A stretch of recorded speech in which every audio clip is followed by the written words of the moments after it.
sense gun safety legislation, we must also remember the long-standing principle that people bear responsibility for when they recklessly endanger others. These are the moral and legal foundations upon which these charges rest. Robert Crimo Jr., again, the father, took a reckless and unjustified risk when he decided on December 16, 2019, to sign his son's application for a firearm owner's ID, or FOID, card. At the time he signed the application, his son was 19 and could not, let me say that again, could not get a FOID card, and because of that could not legally purchase a firearm without his father's assistance in that application process. Our system only allows 18, 19, and 20-year-olds to acquire FOID cards and weapons if they have the authorization and participation of their parent or guardian. Parents and guardians are in the best position to decide whether their teenagers should have a weapon. They are the first line of defense. In this case, the system failed when Robert Crimo Jr. sponsored his son.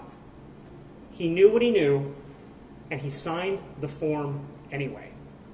This was criminally reckless and a contributing cause to the bodily harm suffered by the victims on July 4th.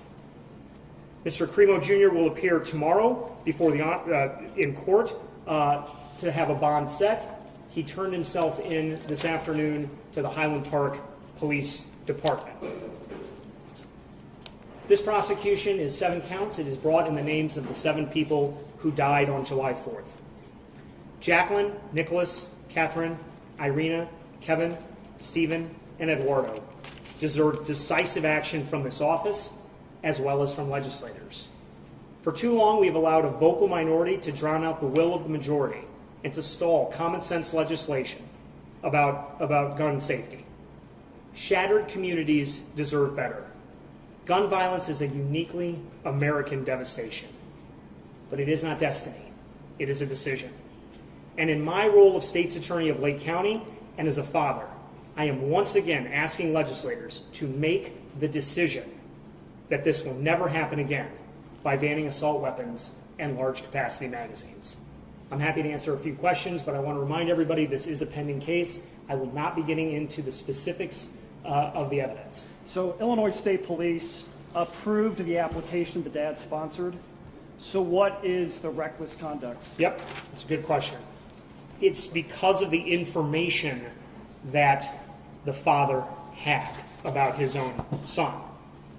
If you look at the reckless conduct statute, it describes it's any conduct by any means lawful or unlawful.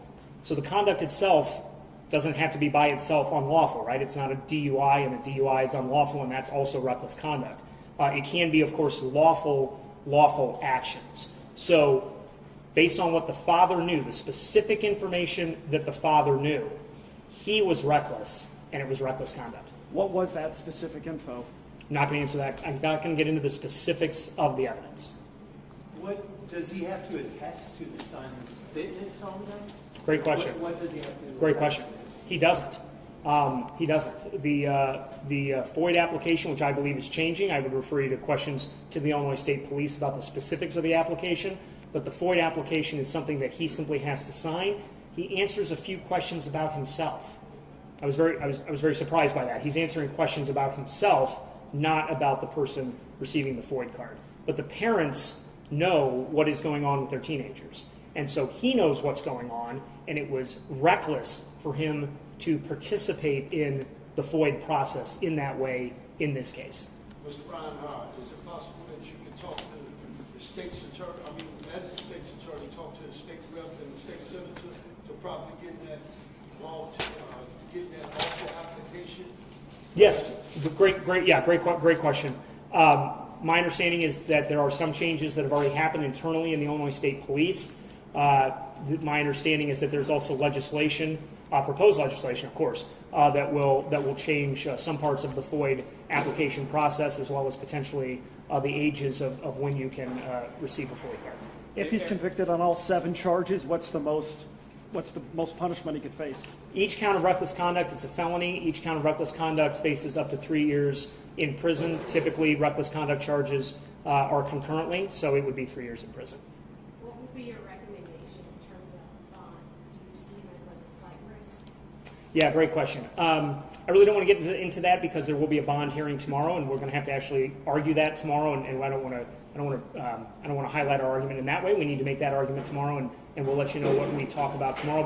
But I think that's a fair question. He did surrender himself, which is an important part of the process, and he will be in court before a judge tomorrow morning.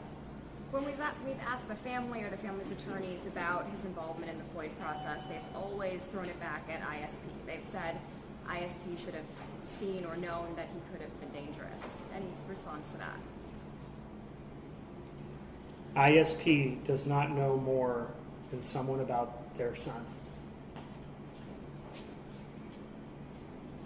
The government is not typically going to know more than a parent about what is going on with the minor, not the minor, but the 18, 19, or 20-year-old. The class 4 felony is probationable? Yes, also? yes. Class 4 felony is probation up to and including 3 years in prison. Okay, I appreciate it. Thank you very much for all being here. Any other questions? That he could have been dangerous. Any response to that? ISP does not know more than someone about their son. The government is not typically going to know more than a parent about what is going on with the